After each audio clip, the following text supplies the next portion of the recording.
Welcome back, one and all, to another day, another week here at The Damage Report with me, Iadarola, and the necessary ingredient to truly make it a fantastic Monday, Francesca Fiorentini. Francesca, how's it going? Good, what's going on? Welcome to the week.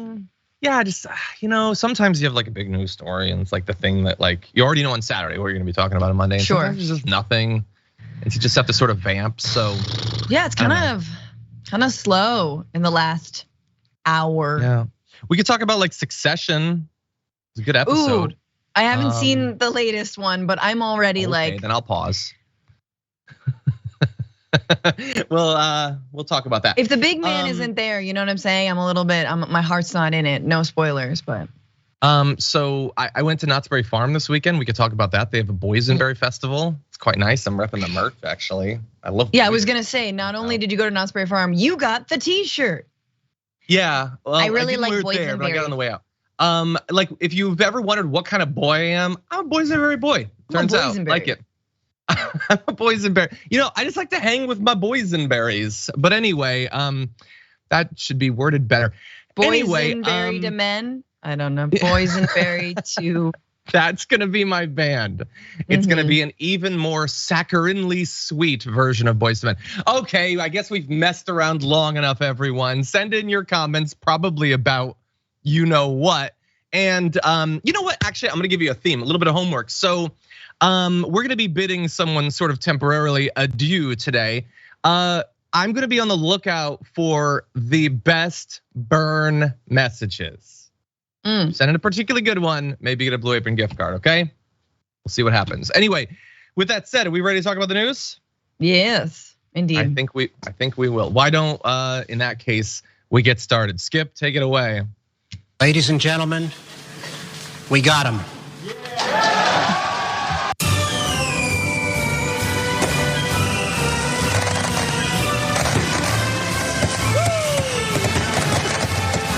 They said it couldn't be done. They said it couldn't be done because he brings in a lot of racist money to Fox News. But Tucker Carlson is gone for now.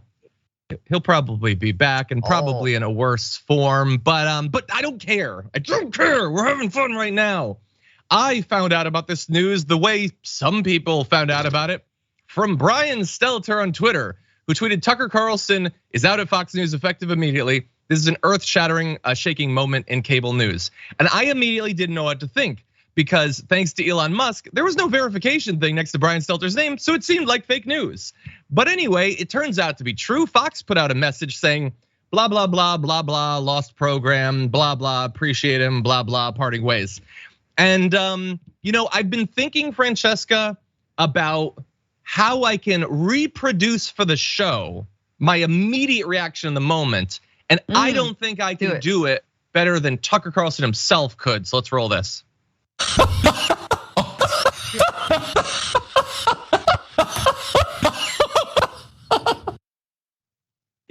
An old-fashioned newsman is who he is.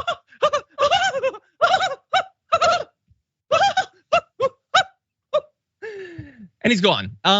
Hopefully destroyed.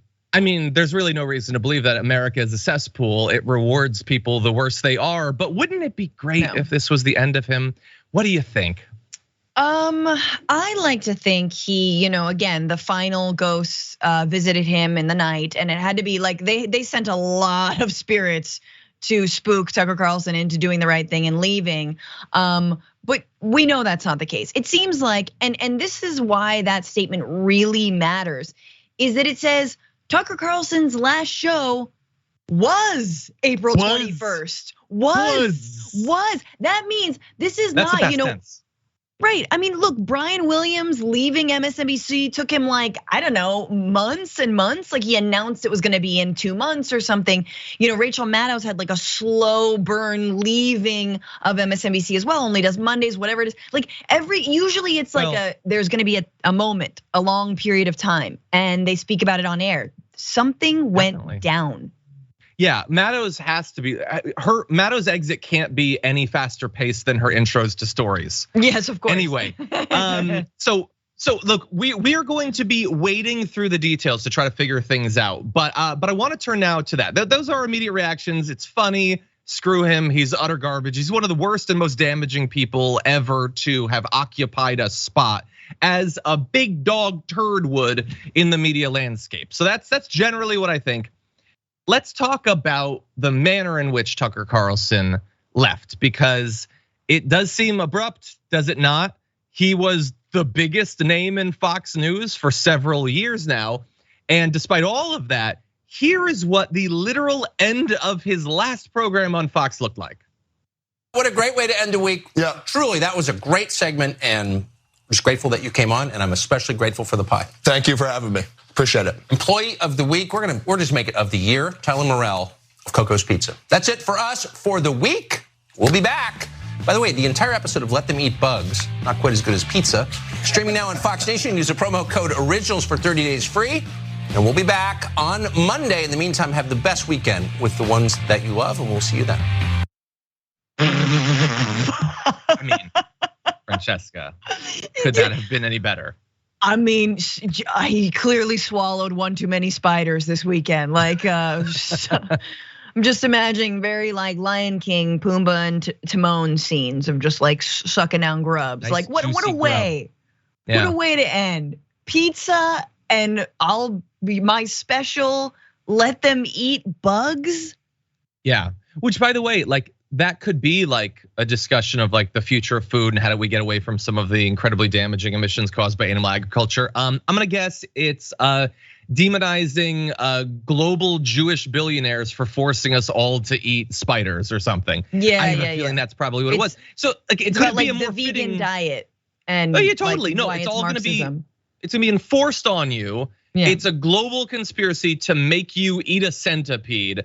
Yep. What better way to end than a true Alex Jones segment? And he said there, we'll be back. Yeah, maybe eventually, not next week. So he clearly didn't know. And more important in terms of the evidence of how abrupt this was, they were promoting his show this morning on Fox. He was supposed to be interviewing a Republican presidential candidate. They were still promoting it as of today. So what I want to talk about now with Francesca is why and what the hell. So why do we think this happened and what happens from here? God, I mean, because it's Fox News, I don't think it's on moral grounds. They finally got sick of the white nationalism. They finally realized it's not good for their advertisers. They finally realized the Dominion lawsuit, they can't afford more of those. And he's no, that's not what it was. This is not Fox News reforming themselves. He slept with like Murdoch's daughter, dude. Like he's the reason Murdoch called off the wedding. Straight up, it's something ridiculous like that. Like he put his junk on a sink. You know what I'm saying? Like someone went, like something weird happened. Like they found him actually peeing in a litter box in the men's bathroom. Like this is the level. That's the level. Yeah, maybe like his own personal testicle microwave wasn't working, so he used the break room one, and somebody walked in. It could be something like that. So here's what we know. This almost cannot be one of the big obvious things that you would think, because the big obvious things like this is fallout from Dominion. Why in this form? Why abruptly after promoing? Now, it could still be that there's a little bit of an out for that, because it could be that like as part of the fallout from that, they'd been having discussions with him about maybe a change in rhetoric or coming out with a statement about either Dominion or more likely maybe Abby Grossberg. And maybe as part of their behind the scenes negotiations, it suddenly fell apart this morning. But it's difficult to imagine that it's one of those obvious big things because of how abrupt it was.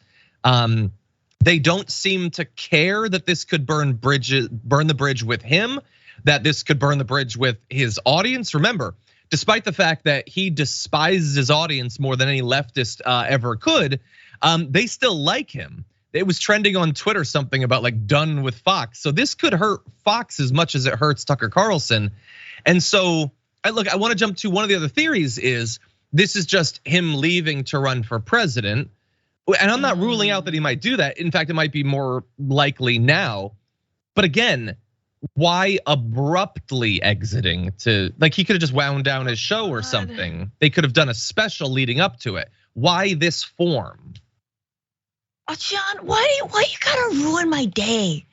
You know, he's out at Fox. He just been deplatformed from the largest mouthpiece for the Republican Party, and now you got to float. Maybe he's running for president. Come on, I can't. No. Can I make it good? Nice. Can I make it good for you again? No. Okay. If he runs, sure, maybe he wins or whatever. But especially now that he doesn't have Fox News, maybe it's more likely that Donald Trump absolutely destroys him and finishes him off. Like maybe he's like shaking from the loss of Fox, and Tucker and Trump releases a Puddin' ad or something, and that just puts him out for good. And that's the end of his career. I don't know. Yeah. I mean, especially now that he's groveled to Trump back and forth. I love him, and then gave him an interview. So yeah, who knows? What if this was Trump? What if Trump was so angry that he gave Tucker one more chance with that interview last week, and that wasn't good enough, and so Trump called in a favor? I don't know if we'll ever know. That's the thing that makes me frustrated. Well, what's interesting actually is they should probably team up, because Fox is mostly soured on Trump as well. Except for, again, they want DeSantis. Yeah, they want DeSantis. They're steering away from Trump, and so we shall see. We know he's not gonna go F off into the night. I always say this about millionaires. I always say this about people with way too much money who've done enough damage. F off into the night forever. You've got a lot of money. I was just randomly looking at like celebrities who bought homes, etc. He just bought his neighbor's home for $5.5 million in Florida. He's doing great, and obviously he has to buy out his neighbor's homes because nobody wants to be Tucker Carlson and his son Buckley's neighbor. Buckley, who by the way, the Biden family helped get into his, I believe, preparatory school or something, or college. Anyway, but this is the problem is, they don't go away. They just fester and get worse. Just like and it's almost like we need like reparations from the damage that right wingers do. In order for them to not do it, or just some sort of like, the way politicians when they leave. Can there be a shut up like buffer? Like an NDA. How about a no competition, no defamation clause against the country? How about that? Yes. We're actually gonna be talking a little bit about what AOC wants to see done when it comes to Fox a little bit later.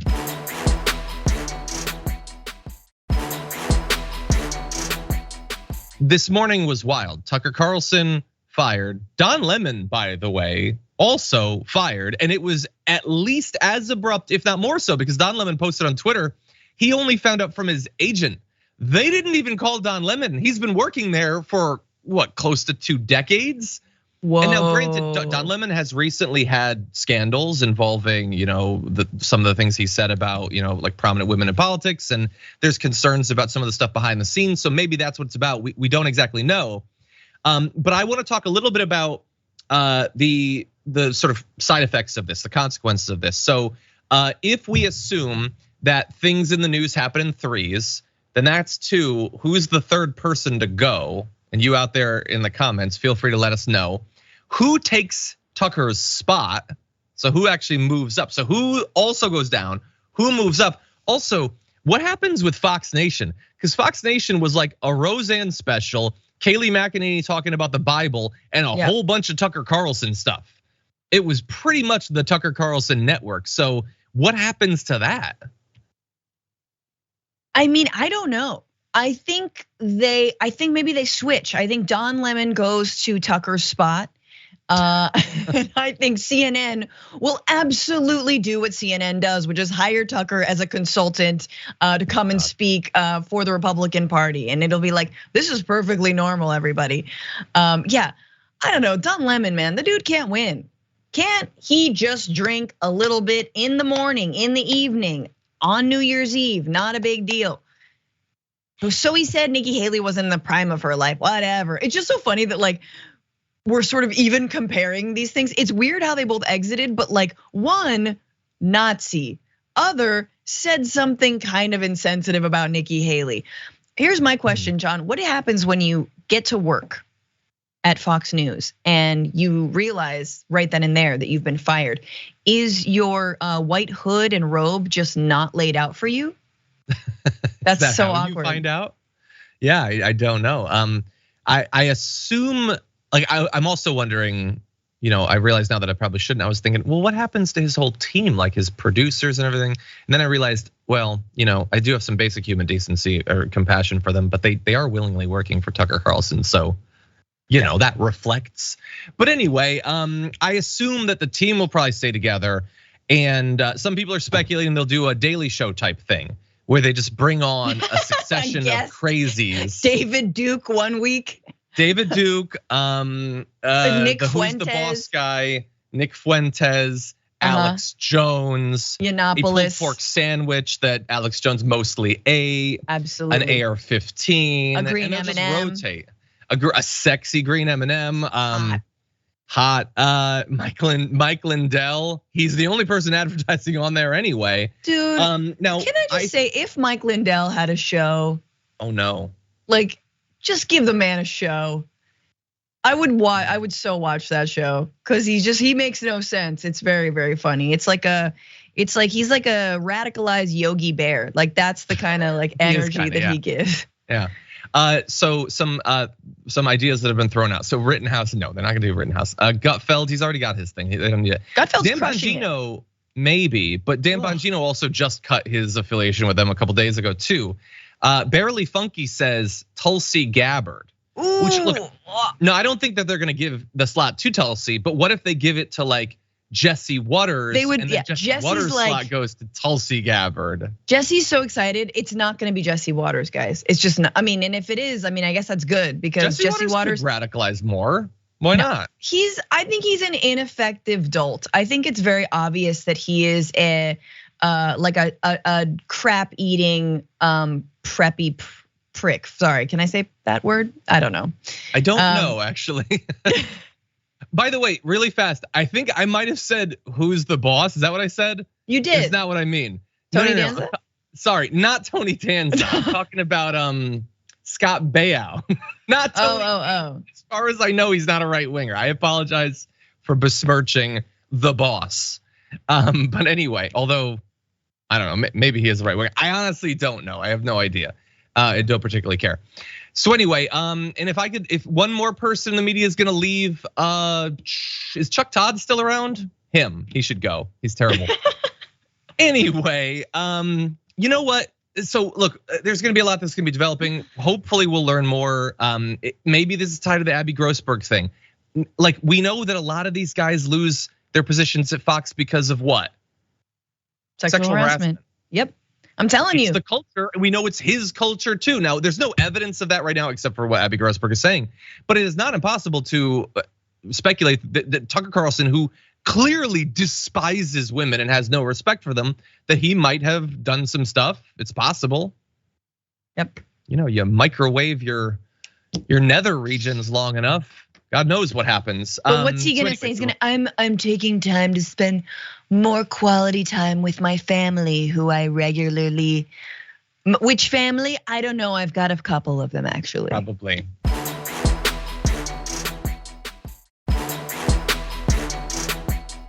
We already were gonna talk about Tucker Carlson because over the weekend, remember, like, if he does something Friday night, we don't get to talk about it when it happens.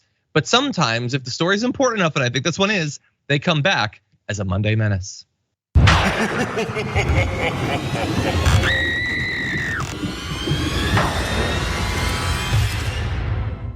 Marcia Fudge's lived experience tells her that there is racism in home appraisals. But there's still no data on that. There's no evidence whatsoever. It is at this point completely made up. Okay, so we're gonna gloss over him like sneeringly talking about people's lived experience as if that's not a thing. That is Tucker Carlson saying that the idea that there is racism in home appraisals is made up. There's no data. And if there were, Tucker would know, because Tucker, of course, who has since been fired, that's fun. I just wanna keep saying that. Has a full production team. He has multiple producers. They wouldn't type that sentence into his teleprompter unless they had looked and there was nothing. And so obviously they didn't find, for instance, this Brookings research that found that there is pervasive racism in home appraisals. They found that homes in black neighborhoods are valued roughly 21% to 23% below what their valuations would be in non-black neighborhoods. Neighborhoods with a majority of Latino or Hispanic, Asian American, or white residents do not experience home price devaluation using the same model. Adjusting for characteristics of homes and neighborhoods, they found that appraisal transactions in majority black neighborhoods are 1.9 times more likely to be appraised under the contract price than homes in majority white neighborhoods. Specifically, an additional 6% of homes in black neighborhoods are underappraised relative to non-black neighborhoods. So that is data. Just to be clear, that study didn't come out 15 minutes ago. It's been out there. Everybody knows about this, particularly people in the news. So why would Tucker Carlson be so willingly lying about the presence of structural financial racism? What do you think, Francesca? Cause he just bought his neighbor's house for $5.5 million. I don't know. Because he's a white nationalist. That may be it. That may be it. By the way, it was Marsha Fudge is black. She is. That's probably weighing in here. Apparently, so I vaguely remember a couple years ago, John Oliver did a show on housing discrimination. I believe this was a part of that, the appraisal. By the way, there's been major lawsuits. I want to give you an example of how strong this effect can be, because you hear things like 21%, you don't necessarily think that is financially crushing to a person. Yes. To lose $100,000, $50,000, that is the difference between the future working and not. So here is an instance. Paul Aston and Tanisha Tate Austin sued and settled a lawsuit against their real estate appraiser, her company, and the company that hired her for allegedly undervaluing their home based on their race. So they hired Jeanette Miller, the lender did, to inspect the home and come up with a new valuation that would determine whether or not the Austins would qualify for a loan. Miller's appraisal concluded that the market value of the home at that time was $995,000. So this time, the couple decided to, in their words, whitewash the house. They removed family photos and artwork, books, hair products, anything else that might indicate that a black family lived there. They also asked a white friend to be present at the house and greet the appraiser as if she were the homeowner and display some of her family photos in the house. The new appraiser concluded the house was worth $1.48 million, nearly $500,000 more than Miller's estimated value. No. But it's just made up, everyone. Tucker, he's a serious newsman. He doesn't routinely lie to his audience. And by the way, you might think that him pretending that this racism doesn't exist is the worst that this could be, that's why we're focusing on this. No, it actually gets worse than that. Take a look at what he did to distract from the racism that actually exists. We're just gonna brainwash the home appraisers. We're gonna put them in bias training. Really, if you wanted more black home appraisers, why wouldn't you start a program to train them? No, the only job training program this administration has gotten behind in 2.5 years is getting black people to sell more weed in the cities, literally. We're legalizing weed, and we're gonna make sure the weed dispensaries have African-American owners. They're not training any black people to be home appraisers. And by the way, the premise of this is itself unproven. That home appraisers are racist? Why do we think that? Again, there's zero evidence of that. It's a slur upon home appraisers, by the way. Why do they deserve this abuse? Well, they don't. They're not hurting anyone. They're accountant types. Why is the administration calling them racist? Again, we've already demonstrated that it is pervasive. Some of the individual instances are absolutely devastating, but it is pervasive across the country. And so he is there as like a shining example of white mediocrity to deny that the racism exists and then to distract from it with a racist attack against black people. All they care to do is to sell weed. He's referencing there that some people think that considering there have been literally decades of black people being locked up for selling drugs, like having much worse penalties and much more likely to go to jail, that maybe when it's legalized, there should be a bit of equity in that. So he turns around that to say they wouldn't want to learn anything else because all they know and care about is selling drugs. It's really a shame, Francesca, that he got fired. Yeah, oh, poor baby. I mean, good riddance. It's gonna be somebody else, but no one who can do it with the kind of sickly, disgusting, just like dripping disdain and hatred of the other, and of the idea that we have racial inequity in this country, which is so obvious, and it's obvious because he's tripping over himself to tell you that it doesn't exist, which is kind of a clue that it absolutely does exist. And it's kind of the way that, what I hate about neoliberal, right? The term neoliberal only really gets used when it's Democrats. But remember that Republicans are crazy neoliberals as well, except they have also an added open racism. But the idea that Republicans relish, the way neoliberals relish, the way all sort of elites relish in the idea that Black people's homes are undervalued, which then ripens a neighborhood for gentrification and pushing people out of their homes, then flipping the homes, selling it for way more than it actually, or than what it actually is worth to a white family, thereby increasing again the displacement of people of color. He's on board with that, but he's using just, oh, boo-hoo, there's racism. No, there's not. He's using that instead of we just wanted to spruce up the neighborhood. It's the same, it's the two sides of the same coin. But yeah, it's pretty disgusting. I mean, that example, what more do you need? What more do you need? You could take that example of replacing photos of a Black family with a white family. You could also go to a Walgreens and wonder why Black hair products are locked up behind lock and key, and white hair products or other hair products aren't. Yeah, I want everyone, as we transition to our break, to think about if a study came out that showed that white houses were devalued 22%, would Tucker Carlson ever talk about anything else? No. I'll leave you with that thought. We'll be back.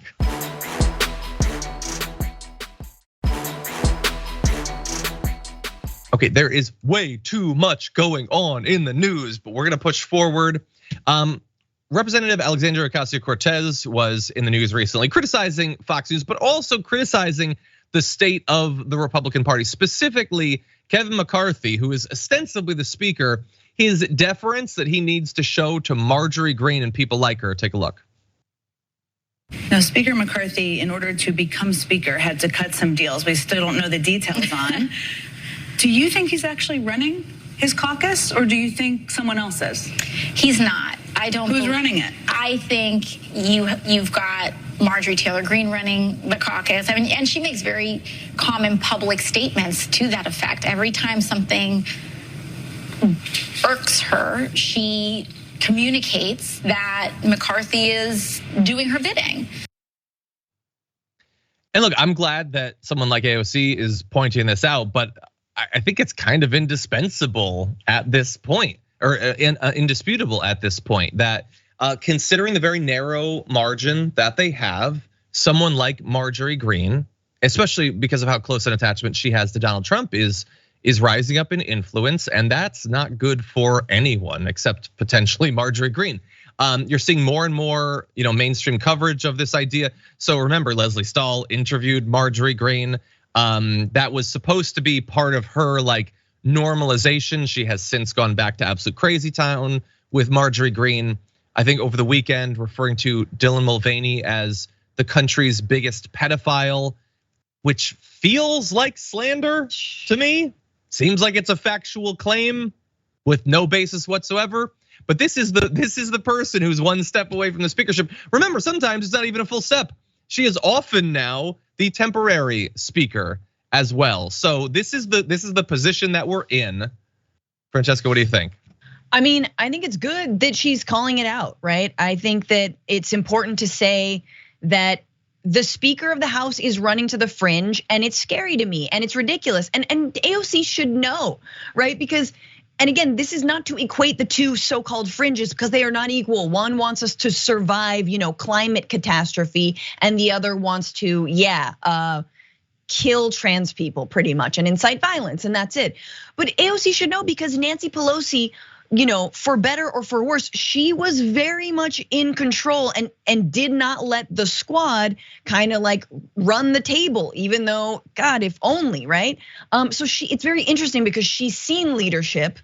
She's seen the ways that she was kept in line by Nancy Pelosi and sort of chided and whatnot. And then you see like wet noodle McCarthy, who doesn't do that. And it kind of is an emblematic of the entire right wing and the entire Republican Party, which is if they are more beholden to a dude in comment section of, like the Daily Caller than they are to their own constituents or to like any semblance of representation of the entire American public. Yeah.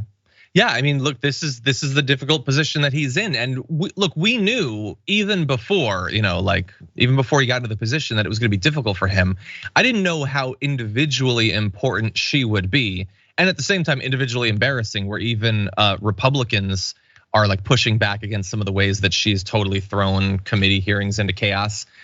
Look, the idea is supposed to be that in a representative democracy, anyone can get into office. And that has now been proven.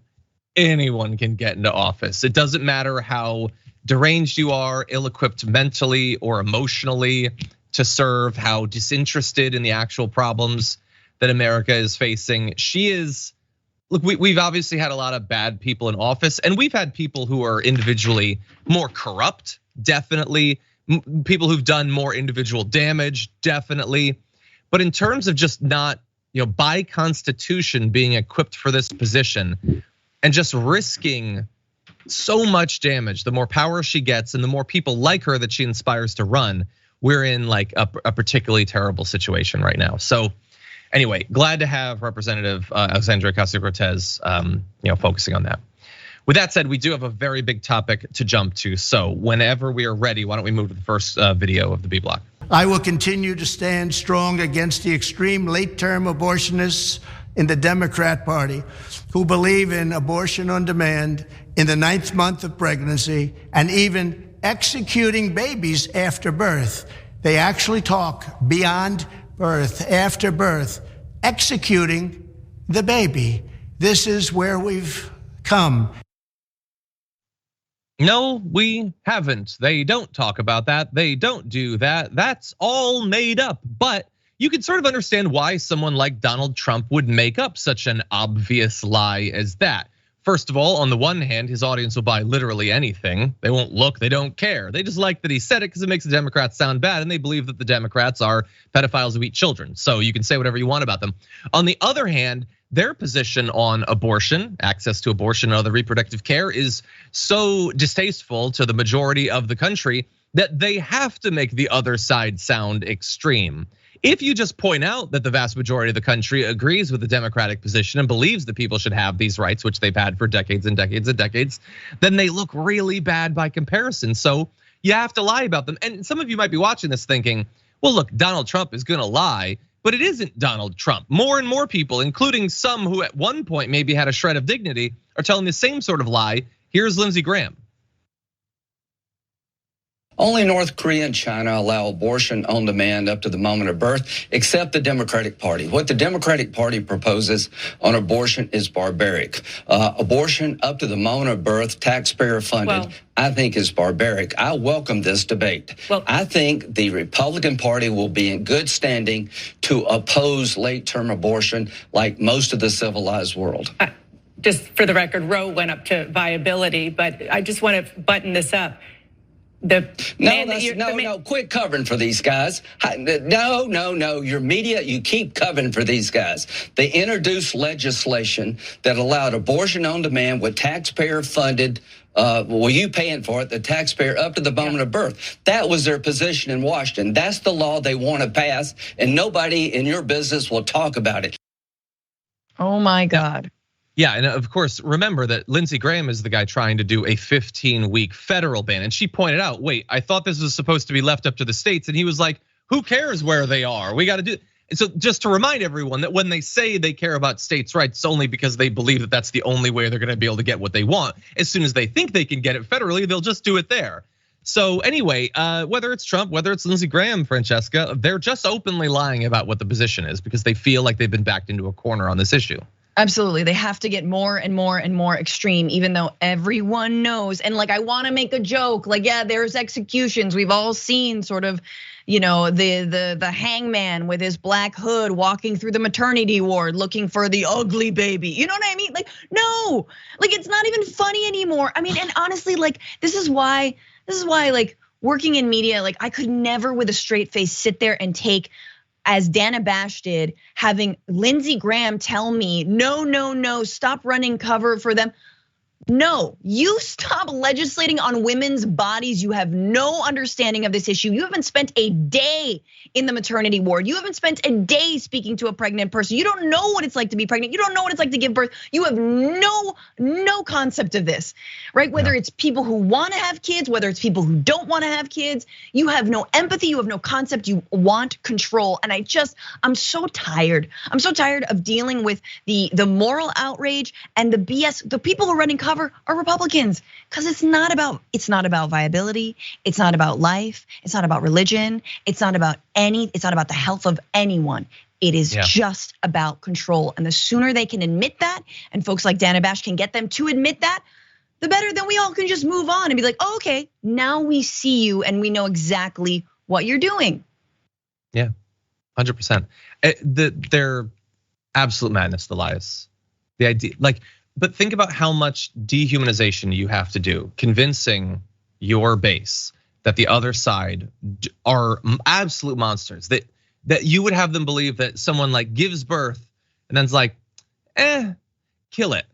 Like that's what they have convinced their audience is routinely happening. It's absolute madness. And thank you to Dana Bash for at least a little bit pushing back. She should have then pushed back to what he said in response, but it's at least a start. Okay, with that said, we do have to take our second break. Damn, this hour is flying by. We got a lot more to come after this.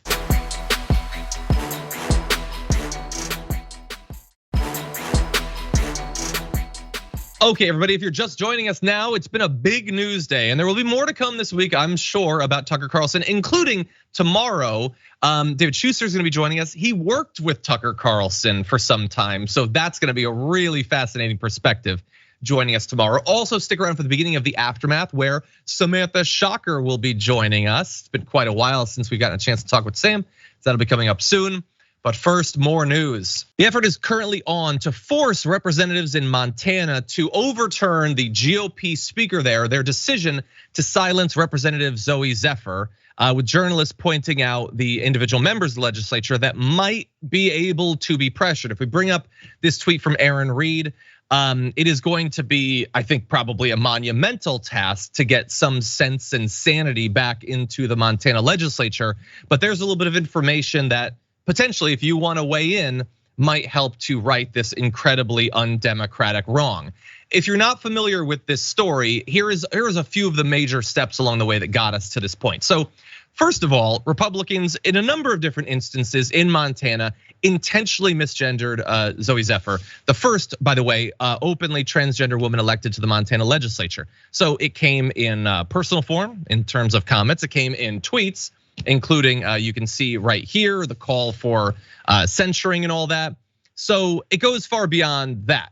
The Montana legislature has also along the way been passing some bills, including one stating that a student misgendering or dead naming a fellow student is not a legal discrimination unless it rises to the level of bullying, which it is by its very nature. And if it was a mistake, we don't need a law to make clear how that's adjudicated. People are reasonable. This is attempting to provide cover even when it is intentional bullying because they don't care.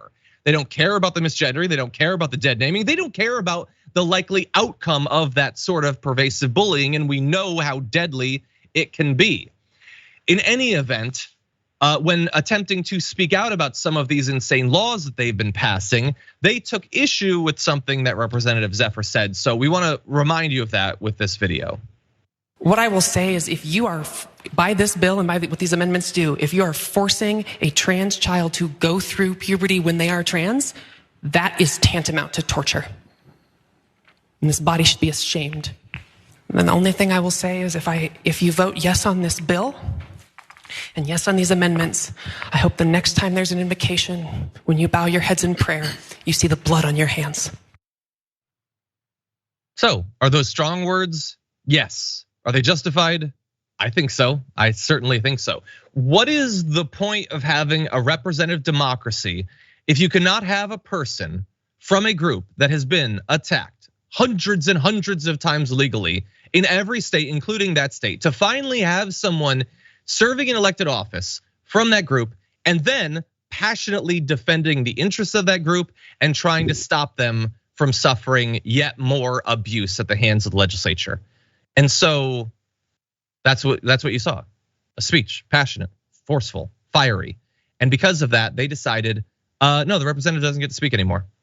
Like literally silence. Now, they decided, I guess, to not boot the representative out of the legislature because they know how poorly that went in Tennessee. But this effectively is pretty similar. It's another massive, unacceptable, anti-democratic move. Francesca, what do you think?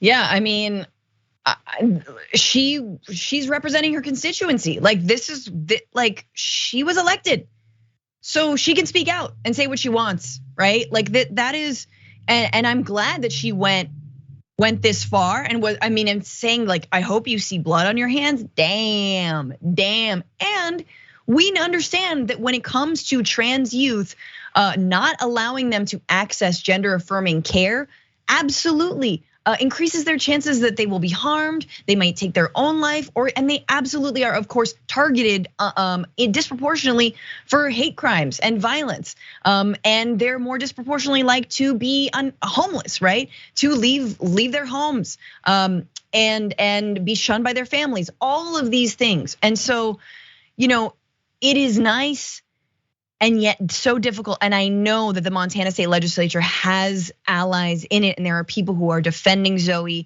and there are people who are speaking out and saying that this is absolutely wrong, and this is. I mean, I believe fascist was what one member said it was, trying to silence people and censor people. But yeah, this is the kind of thing. This is what we do. This is like. The right speaks on behalf of corporations, massive tax breaks, and the fossil fuel industry. And the so-called left, I don't know, just decent people are like, hey, let trans people live their lives and don't criminalize them, and also let them survive in the world by not being like shot through our massive gun violence. Like let's rein in guns. Yeah, and it's in some ways it seems even like the blocking of the care substantively medically is abhorrent. It's intentionally abhorrent and will lead to the sorts of results that that the representative's talking about, that Zooey Zephyr was talking about. But providing preemptive legal cover for bullies, like what is the case there other than you want there to be more bullying? They want to wield, as they always have in so much of, they want to wield social scorn and stigma to force people to act the way they want. That's what this is. And by the way, and do not care, as was pointed out in the speech, if that results in people dying, committing suicide. That will be the result. The blood will be on their hands. I mean, maybe you can stop Zooey Zephyr from pointing it out. I mean, maybe that helps you sleep a little bit better, but the deaths will still be on your hands. If any of them believe a single word of the religious BS that they say on a daily basis, then they know deep down in their heart that if unfortunately for them, any of that turns out to be true, their metaphysical beliefs, then they are damned. Thankfully, I'm an atheist, so I think that that's probably not likely to happen, but the blood very much will be on their hands.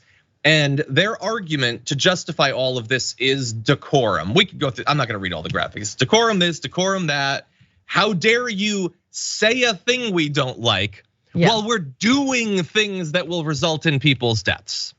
It's just amazing. And by the way, in the meantime, I want to give you another update over the weekend. If we can go to this last graphic, you know who's hateful according to Fox? Representative Zephyr.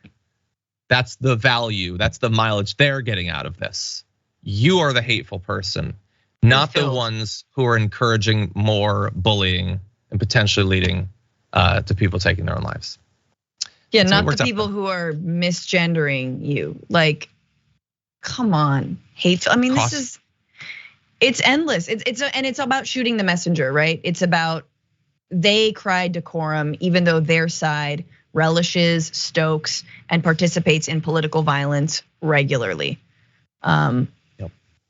Even if you are as purposefully at this point ignorant of trans people, their lives, their struggles, all of that, like the fact that you keep talking about how you have this divine guide to how we're supposed to act to make us moral people, it costs you nothing. It costs you nothing to not intentionally try to hurt people. It's amazing. They have the book written by the creator, and this is what they do with it. Not all, obviously, they're great. They're great, compassionate leftist Christians and all that. But amazing. Okay, we're gonna end with nonsense, I think, to close out the hour.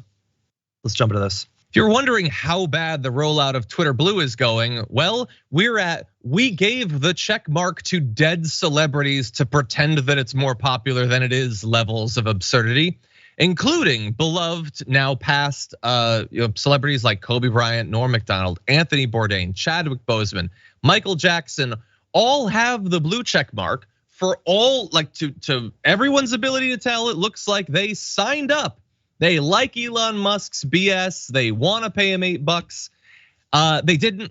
Obviously, many of these accounts have been dormant for literally years. None of them signed up for it willingly, but now he has decided to pretend that they are financially supporting this and thus endorsing with their money this subscription service. Now, it might be because he realized very quickly that when he took away the check marks that represented actual verification and replaced them with check marks that are just blue JPEGs that indicate that you like Elon Musk and probably cryptocurrency, that it became very easy to see who was just an Elon stan. And that led to the block the blue checks movement, with people like Drill saying, just block all of the people with the blue checks and then you don't have to worry about this stuff.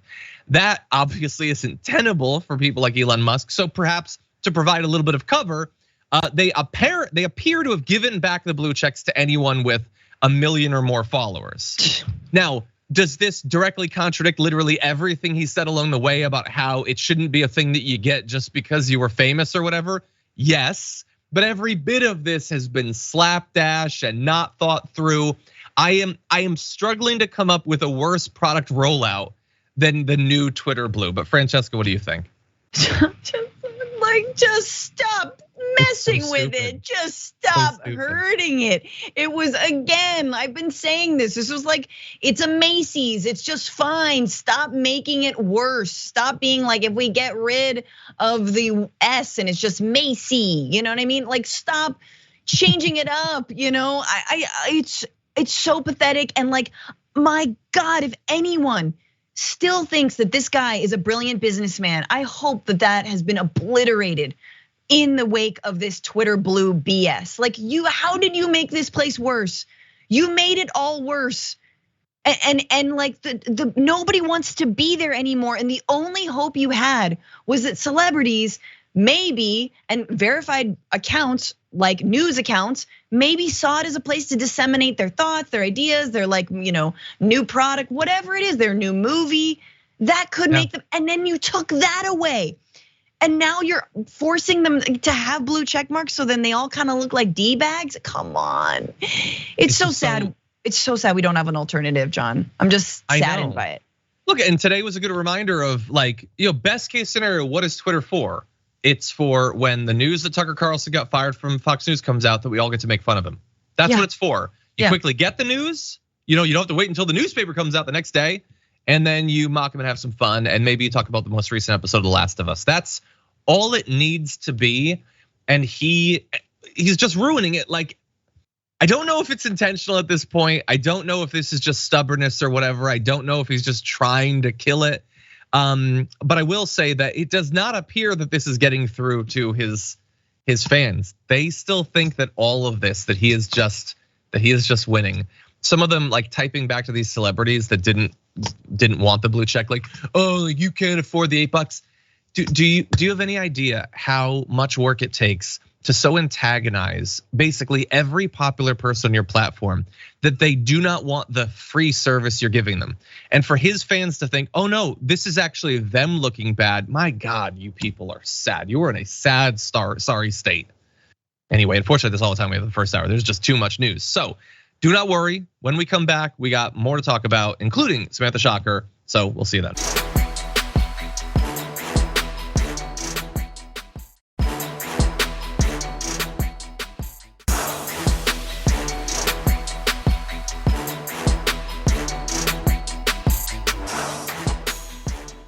Thanks for listening to the full episode of The Damage Report. Support our work, listen ad-free, access members-only bonus content, and more by subscribing to Apple Podcasts at apple.co/TYT. I'm your host, Iadarola. I'll see you soon.